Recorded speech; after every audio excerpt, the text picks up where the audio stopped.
Hi friends, today recipe వచ్చేసి ఆలు వంకాయ టమాటా. మనం ఫంక్షన్ స్టైల్లో చేసుకుందాం.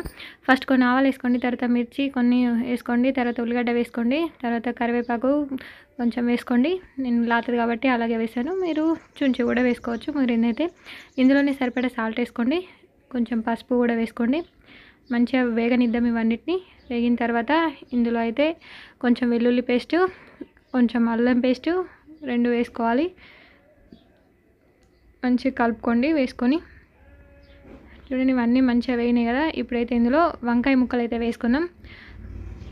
వంకాయ ముక్కలలో మనం కోసేటప్పుడు కొద్దిగా సాల్ట్ అయితే వేసుకుంటే వంకాయల కలర్ అనేది నల్లబడవు ఫ్రెండ్స్.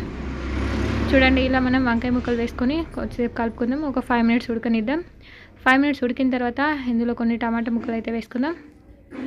ఈ టమాటా ముక్కలు వంకాయలు ఒక 5 మినిట్స్ మళ్ళీ ఉడికిద్దాం. ఉడికిన తర్వాత చూడండి, అన్నీ వంకాయ టమాటా రెండు మంచిగా ఉడికినాయి కదా. ఇట్లా కలుపుకొని ఒకసారి చెక్ వేసుకున్న తర్వాత ఇప్పుడైతే ఇందులో మనం కొంచెం కారం కూడా వేసుకోవాలి. కారం వేసుకొని ఇందులో మనం మన పొట్టు గీక్కొని పెట్టుకొని మన ఆలుగడ్డలు అయితే ఉంచున్నాం కదా, వాటిని అయితే వేసుకొని కలుపుకుందాం. ఈ ఆలుగడ్డలు మంచిగా ఉడకాలి కాబట్టి ఇందులో కొన్ని అయితే వాటర్ పోసుకుందాం. ఈ ఆలుగడ్డలు ఉడకడంతో పాటు మనకు వంకాయ ఫ్లేవర్, టమాటా అన్ని ఫ్లేవర్లు అయితే మనకు తెలుస్తాయి ఇందులో ఉడికితే. చూడండి, ఇప్పుడైతే ఉడికినాయి మంచిగా. ఇందులో కొంచెం గరం మసాలా అయితే వేసుకుందాం, లేకపోతే ఇంట్లో వాడుకున్న మసాలా అయినా వేసుకోవచ్చు. చూడండి, అన్నీ వాటి దగ్గర పడేదాకా ఉడికించి ఇందులో కొత్తిమీర వేసుకొని దించుకోవడమే ఫ్రెండ్స్. చాలా బాగుంటుంది.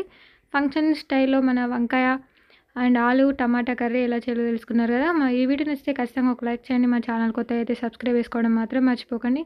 Please keep support me.